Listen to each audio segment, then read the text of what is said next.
Like I'm so Yeah. precise with everything, and I do like the movements and things. And I'm the sort of person that would take recovery seriously. Mm. Like I love training, going to the gym, just like I'm sure you do. But you know, ultimately, I want some longevity. I don't want to be in a wheelchair in 5 years' time. So,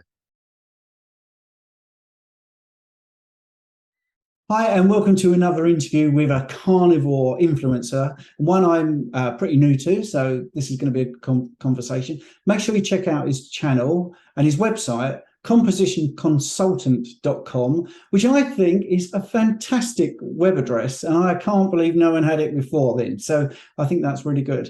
So we're going to speak to Jonathan. Hi, Jonathan. hey, Stephen.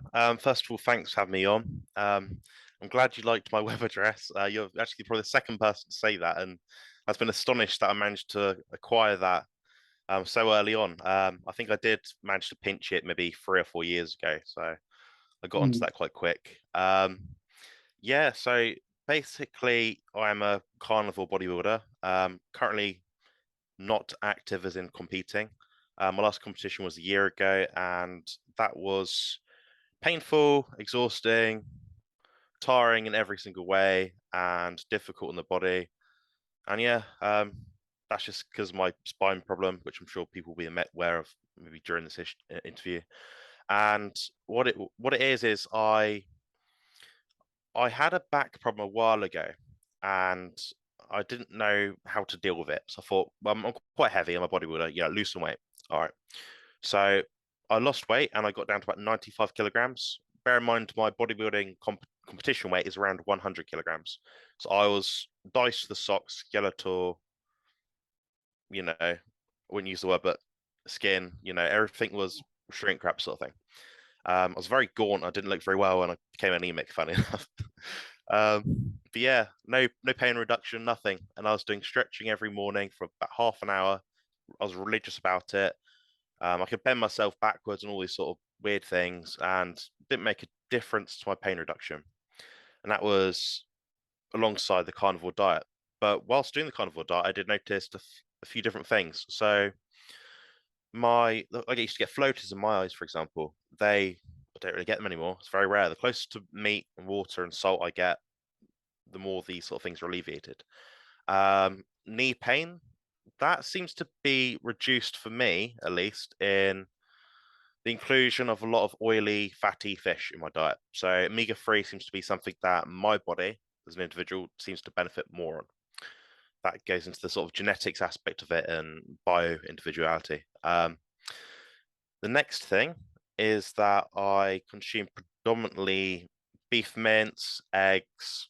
I do about a brick and a maybe a brick and a half of butter a day, so that's 300 odd grams or so. I know your wife or partner's very keen on that, so nice one.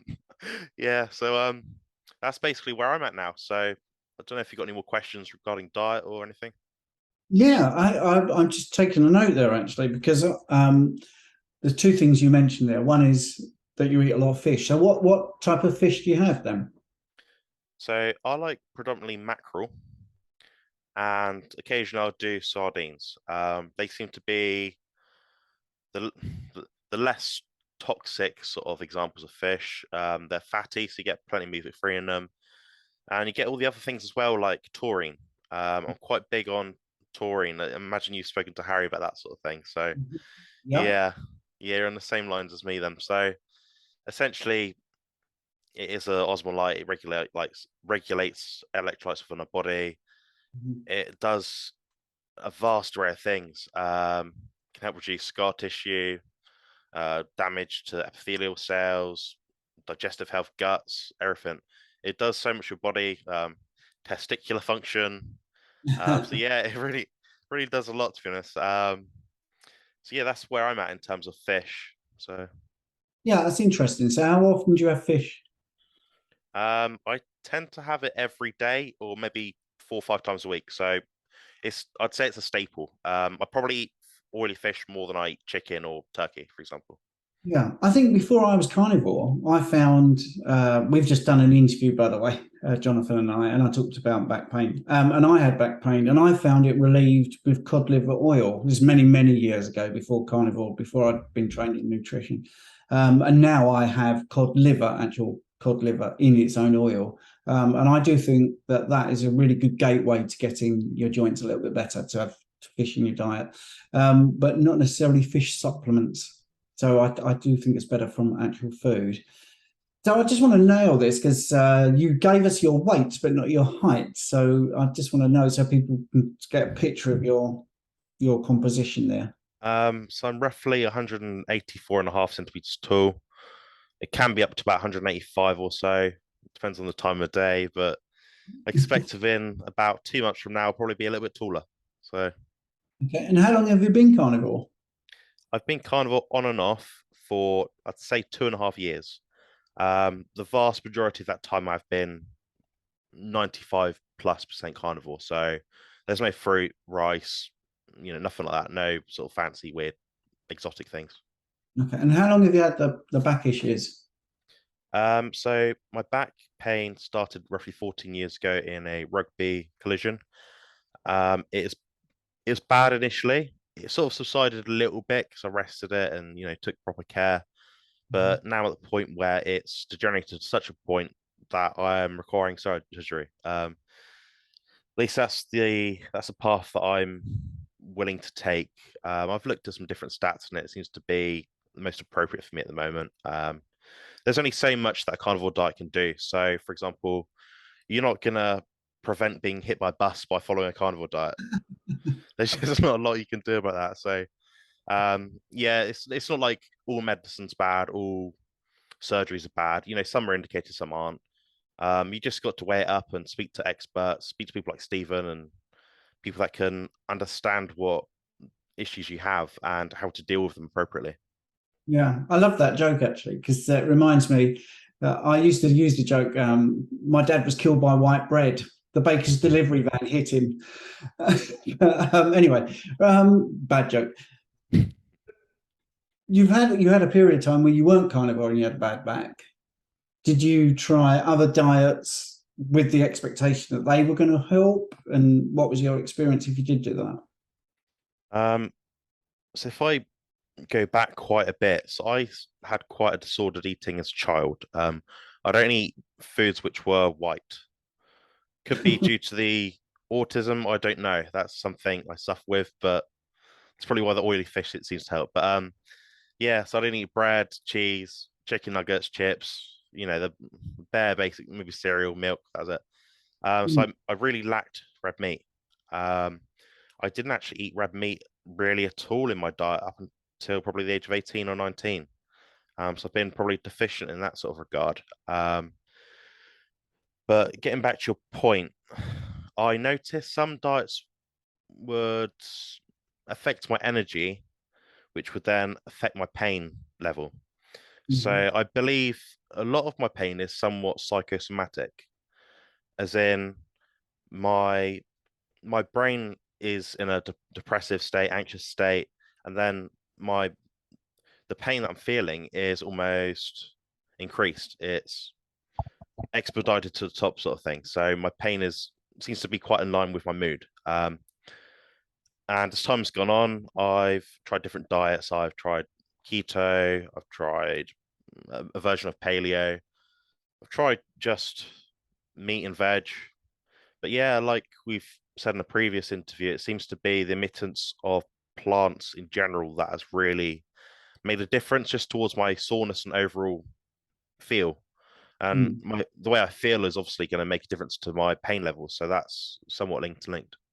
Mm. It's interesting you use the word psychosomatic because um, that's basically like an emotional or sort of mental thing originating pain.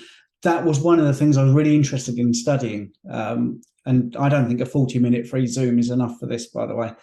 Whereas if you have mental stress, one of the theories is that your body generates pain to take your mind off the thing that's actually worrying you. So let's say your partner yesterday died horrifically in an accident. You might have shoulder pain in the morning. Theory, and I feel that is possible that some people do get that generation of pain to deflect from what actually is causing them like mental anguish. Because I think when people use words like that, I always like to throw in that there is there is proof, or there is people taking it seriously academically, that that is a real thing. But your injury obviously was a crush injury, traumatic injury, which is undoubted there because you've got the images. But I think, you know, it's interesting that you had that pain early on, but you still persisted with bodybuilding. I'm assuming. Did you feel that they were, to use Bart Kay's phrase that he loves, contraindicated, or did you feel that training and working out and adding muscle mass actually was beneficial to your overall health? Yeah, so where I stand on that is there are exercises that you can perform with a spine disease, your lower back issue in general. Um, all I'd say is that you have to focus intently on those specific exercises. You're not going to be approaching your training methodology and with an idea that you're going to lift 250 kilograms off the floor for deadlift. I've done it once or twice before, but that was probably not very wise. But I managed to see another day, so I've escaped the torment of possible injury there. But I mean, when I am training, I try to look for the best approach in terms of mitigating further damage. So I'm looking at, for example, my back. I'm looking for chest supported rows, chin ups, maybe a very slow, controlled hyperextension. I can't actually activate the muscles in my lower back very well, especially the right hand side. So when I'm training, I'm almost a bit lopsided. But what we'll do sometimes is just add a level of stability. So I might stabilize myself in like a set position in hyperextension and just hold it for a few seconds. Then eventually, my back pain is in such a state that if I stand for too long, my lumbar spine, it's almost like it contracts tighter and tighter and tighter, and everything has that like crushing, like squeezing kind of pain. It's very hard to explain unless someone's been through it, but that pain refers up and down my body, so it goes pretty much down to my feet, up probably about to maybe my mid back, sort of lower trapezius sort of area. So my training is dictated around my injury. I'm not someone that doesn't take their health seriously. The amount of times I go to the doctor in a year to get blood tests, I really am. It kind of goes back to my sort of slogan, which is aligning physique goals with positive health outcomes. So what it is I started my YouTube channel because of, as we spoke earlier, because of Harry Sopranos. But before that, I had an idea that I wanted to have this online presence. I wanted to help people that suffered like myself, but also wanted to maintain a good physique. Mm. So what happened maybe 6 months ago or so is that one of my idols in bodybuilding, Cedric Millen, died. And I found that quite an eye opener. The dangers of bodybuilding and associated health defects, the negatives that you can acquire from all that sort of thing, they do add up, and you are essentially going to pay the price for it. It doesn't mean that you can have loads of blood tests right now and you'll be fine. And, you know, there's damage in your body that you can't see in a lot of scans. And I think as time goes on, if I was to carry on the way I was, I probably would have accumulated a lot of damage. And my goal essentially is not to just say to people, don't bodybuild. I mean, people can do it naturally and in a safe manner. But what I'm saying is just take your health just a bit more seriously. Um, get the appropriate health markers checked. Don't just look at it as in like, oh, I've had my liver and kidneys checked. That's enough. No, no, forget it. No, you need your heart scanned, everything else scanned. What you call it? Radio, was it nuclear radiation, kidney function tests? I've had all the gold standard of all these things, so I'm quite confident with where I am right now in terms of bodybuilding and achieving my long-term health goals. Mm. Was there a particular influencer, or was there a sort of penny dropping moment when you thought carnivore might actually reduce pain because it reduces inflammation? Was there anything in particular? Yeah, so I can't remember the name, but it's on. It always draws back to Sean Baker. Every carnivore near another Sean Baker. But I kind of did my own thing before that. I took some ideas from Ted Naiman and applied them to bodybuilding and basically got ripped. It seemed to work for me at the time. But what it was is I went through Sean Baker's YouTube channel or podcast, went to the comment section, was looking up for like just to see what people said about a video because I found the topic that he's talking about quite interesting. And what it was, I don't know her name or age, but I'm gonna guess it's 90-year-old Doris from Alabama. And she basically said, I've been carnivore now for 4 weeks and my arthritis has been relieved or cured, sort of thing. And I thought, I've not got arthritis, but I do have pain, and that seems to be quite interlinked. So I thought, sod it, just try it, just see what happens, and that's how I landed to the carnivore diet in the way I'm doing it now. Yeah, I mean that's a brilliant resource. I was coaching at MeterX when it first launched, and their success stories link is incredible of thousands of people that resolved issues. So I'll put a link in the show notes actually to that. I have no problem with that. I have a success stories playlist as well. So that's really good to hear, and that's why I like these sort of interviews, because someone will get something out of it that will help them. And I think a lot of people with back pain are worried about working out, absolutely petrified of it. But you're sort of a proponent, and also, you practice it yourself of working out, even though you've got back pain that's so severe, actually, you're going to have some surgery. So would you say that there is an easy program to follow, or is there anything that you would definitely say never do if you've got a back pain? How do you approach someone who's asking you, I've got back pain, what can I do?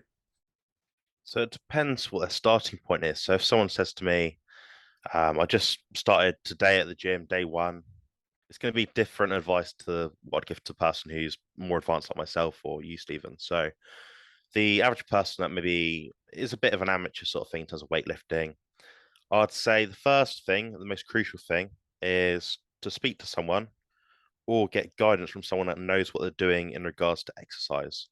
So they understand anatomy and physiology. And I'm not talking about like just a general PT. I'm talking about someone at least level 4 qualified, so they've got a much more defined and precise kind of view about how to train someone with a different health issue.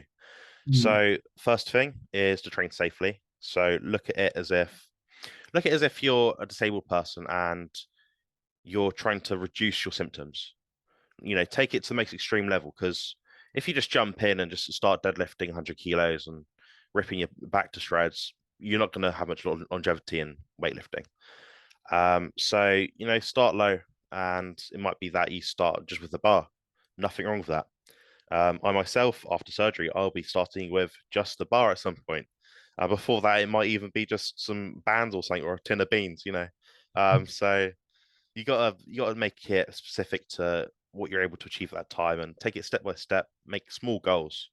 Don't try and overdo it and think, oh, my strength's gone up 20 kilograms each week. There will be a sticking point in which you'll have to reassess your training and your programming in general and think, right, I need to slow down now. I'm at that sort of point where injury is more likely to happen. So I know myself, my training is very, very, very different to a lot of my counterparts in bodybuilding. Um, in that the volume I do for my lower back is lesser, Mhm. and the training intensity is by default lesser. The problem with me training lower back intensely is that the next day I do not get out of bed, and that isn't really something I choose to do. So I want to stimulate, not annihilate. So it goes back to Lee Haney's old sayings from the 1980s sort of thing. So yeah, you want to create a significant enough stimulus to tear the muscle down and build it back up. Basically, that's recovery. Eating and sleeping combined, and from there you can really reap the benefits of training with a injured back. Yeah, brilliant. Thank you. I mean, I love the fact that you said about you could use a tin of beans for weightlifting, because at last we found a good use for plants. It's brilliant. Yeah, I love that. Um, so what does a day of eating look like for you then? I mean, do you start early and finish early, or do you have a, 3 meals a day plan? What do you do? Yes, I've run a few experiments. I started as someone who did. I'm like yourself, Stephen. I like to try things out just to test the boundaries. I think. So I've started on a diet years ago. Probably say two, about 10 years ago now. I was doing intermittent fasting. I did that for about 4 years. So I was eating between, I don't know, 12 and 8 or 12 and 6, something like that. So I trained fasted, have a meal after, not too bad. My muscle mass has exponentially gone up since that time. So the amount I need to eat, the volume has dramatically increased. So as a result of that, I'm having to add more meals. So me doing intermittent fasting, OMAD, 2MAD, it's not going to work. Sean Baker can do it, Anthony Chafee can do it, but they're different to me. The way their body works is probably different to mine. That's where bioindividuality goes into it, even again. So what I'm noticing for myself is if I have 5 meals, I seem to be okay, digestion is fine. But the problem is if I leave one meal a bit too far out, I start to feel a little bit hungrier. And it's not hunger as if, like a carb craving kind of hunger, like, oh, I'm ravenous, I need to eat now, my blood sugar's low. It's just like I get subtle sort of hunger cues. 4 meals, it actually seems to be a bit better for myself at the moment. I'm noticing that I still can get the energy intake that I need to support my training and recovery. But what I've also tried recently is 3 meals. And for anyone watching this, probably think 3 meals, that's loads of meals. Yeah, I'm 110, 115 kilogram bodybuilder with like 10, 12% body fat. My needs are different to everyone else's, so I'm going to need more than 3 meals, generally speaking. Um, so those 3 meals are enormous. I'm having probably works out about 100 grams or more of butter with each of those meals. So, like a big fistful sort of thing. Mm. Um, and each of those meals accompanied with beef or eggs or mackerel, like we discussed earlier. So I tend to just do it that way. And I do include some artificial sweeteners. And I know that'll annoy a lot of people. I know that. And I completely understand why. But the thing is, I'm trying to narrow things down slowly and get to a point where I can think, okay, this has made difference, that has made difference. The last thing I want to do is do something which I'm not going to enjoy as much, but not benefit from. So I want to be able to assess that with myself, measuring blood glucose, all these different markers. I can really nail down what the perfect diet for me is. That's another point I want to touch on is the idea of a perfect diet. So again, I think the third time in this interview, I'm talking about bioindividuality. Me just following a beef steak and salt and water diet isn't going to work out too well. My genetic heritage is in such a way that I seem to benefit from more omega-3, some dairy, and that seems to be me. Depending on where you are in the world and where your genes lie, that will impact what foods you will need. And yeah, I mean, everyone can do like a ruminant meat and salt and water diet for a period of time, but some people may experience some deficiencies, and that's evident in the fact that not many people will do just a beef and water diet. I don't know many people following the Lion diet. And if you look at these groups on Facebook, for anyone saying, oh, I do it, well, these groups on Facebook are significantly smaller than the average carnivore group. So you got to look at it that way. And the retention rate, I imagine, isn't quite as high. So there is individual things within my diet that I've noticed over a period of time that have increased my results essentially. Yeah. And what's been the biggest thing that's changed your results for the better? I'd say including, that's very difficult. I'd say the animal fat aspect. So it's definitely it's improved my calmness. I'm someone who has suffered with anxiety, depression. I have some very well masked and hidden symptoms of autism. I've been diagnosed by a proper accredited psychologist sort of thing. So yeah, it's not just I'm not just thrown out of the hat sort of thing. But yeah, it seems to be the omega-3 oils, the saturated fat, all the things that are contraindicated apparently to the Western diet. All these things have been the things that have actually improved my results and increased my health, longevity in general. So that seems to be at the moment at least. So over time, my thoughts may change, but that's what it is right now. How long did it take for you to notice the difference going to carnivore? Was it quite quick when you thought, wow, I found something that works, or did it take a long time? So I was someone that I did initially experience some. Well, everyone says this. I experienced some issues of oxalate dumping. So essentially, I had rashes over my shins, my wrists went dry. It was almost like welts, like didn't look good. It still doesn't look that great, to be honest. But my body was trying to, in theory, trying to get rid of all the junk that I stored up over time following a standard bodybuilding diet. And what it is that I spent a long time trying to suss out what foods I do and don't tolerate. After, probably accumulatively maybe a year and a half, 2 years of being a carnivore, I'd say liver isn't on the menu for me. Initially, it tasted quite good, like quite all right. Now, it's not too appealing. Maybe it's just me and the other autistic guy, Bart K, who I'm a big fan of. So we don't like liver too much.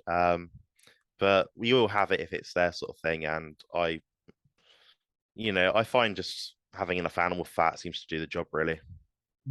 I think I would have agreed with you until I had fresh lamb's liver, and it Mm, was absolutely amazing. I really was anti-liver from a taste perspective, but I've luckily got a local farmer who they are so fresh, the livers, and it tastes very much to my liking. Actually, it's quite surprising. mm. I like the way you're looking at this. I know we've only got like a few minutes left, so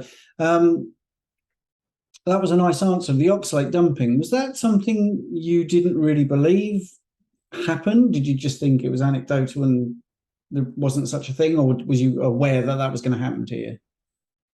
So I never knew anything about oxalate dumping until some famous professor online started shouting about it. I think she's a very intelligent lady, and the problem I have isn't with her. Mhm. The problem I have is that everyone says I am having issues on a carnivore diet, oxalate dumping, Mhm. histamine. It's like, right, so you're gonna assume and not really dissect the symptoms that this person's having and say it's one thing. I mean, I'm not a health expert in that particular regard, as in, carnivore diet in its broader sense is quite a new, trending current diet. So a lot of what we're saying online now is going to be what people are going to look at in the future and think, oh, that's what we meant by that. Oh, that's why they come to this conclusion. So we're all n equals one. We're all our own experiment, and we've got to just participate in it as best we can, I think. Yeah.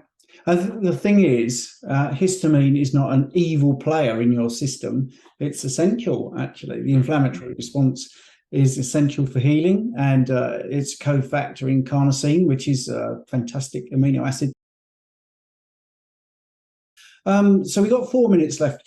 I would like to ask you, because I think there's a few people probably very interested in speaking to you. What about somebody coming to you who doesn't want to be a bodybuilder but just wants to train? Can you still deal with those sort of people? yeah, so I currently have a few clients that, funny enough, as someone who's got like a bright red sparkly image up here of like a young, fit, young man and woman, I imagine. Most of my clients are actually over the age of 60. Hmm. So go figure. But yeah, I have no issues working with anyone are that are just looking to maybe improve their body composition a little bit, or they have health goals that they want to try and nail down. So I'm not dogmatic in the approach that people often have online, and that is, do a strict carnivore diet and just eat this, this, and this. I think there's a sense of enjoyment to be had from the diet, and people don't often factor that into when they're sort of coaching someone and training someone. So I don't like the idea that you have to be so strict, but I think people should be honest at least with their goals. So all I ask out of my clients is that you're honest and you're willing to learn and accept ideas that I might have, and just essentially build a good positive relationship and get closer and closer towards your goals. Because I think many people want a personal trainer that also understands carnivore. I get that all the time. I mean, I am a level 4 personal trainer, but I don't push it really. But people do come to me because they've been trying to find a personal trainer. They go to a personal trainer, and the first thing he says is, "Right, you need loads of carbs, a pre-workout shake, a post-workout, and all that stuff." So anyway, Jonathan, I'm going to thank you because both you and I are on the free version of Zoom. For those people that don't know, you get 40 minutes, and then you get a little countdown. I'm a great believer in just saying things as they are. So I've got a little countdown, 2 minutes, 30 seconds. So is there any final thoughts that you've got for anyone, Jonathan? Yeah, so I think anyone that's looking to approach the carnivore diet, perhaps with an injured back or whatever it is, even as a bodybuilder, just give it a go. Like it's easy for me to say that, and it's easy because myself and Stephen are very passionate about this. We've obviously seen and experienced really good results from this. That's why, it's the same. The thing is, people have this idea that it's going to be a fad diet that you'll stick for a bit and oh, well, I'll pass it now. Nah, the the biological science is clear. The isotope data is clear. We are meant to eat meat and fat, and Mm, just that, as Bart K says, it's so evident, and I smile because I know it's true. I know mm, people watching this probably think, nah, I don't believe it doesn't apply to me. Honestly, there's no one watching this right now that has perfect health. Not one person. mm. But what we can do is use methodologies like improving our diet, our um, our circadian rhythm, modulating that through different means, drinking the appropriate amount of water, not over salting our foods or not under salting our food, just listening to our body. And when we get down to these primal hunger cues and our senses pick up, everything becomes so much easier and you really can adapt your diet to suit the health and physique outcomes that you want. Brilliant. Thank you, Jonathan. Thank you for your time. Thank you, Stephen.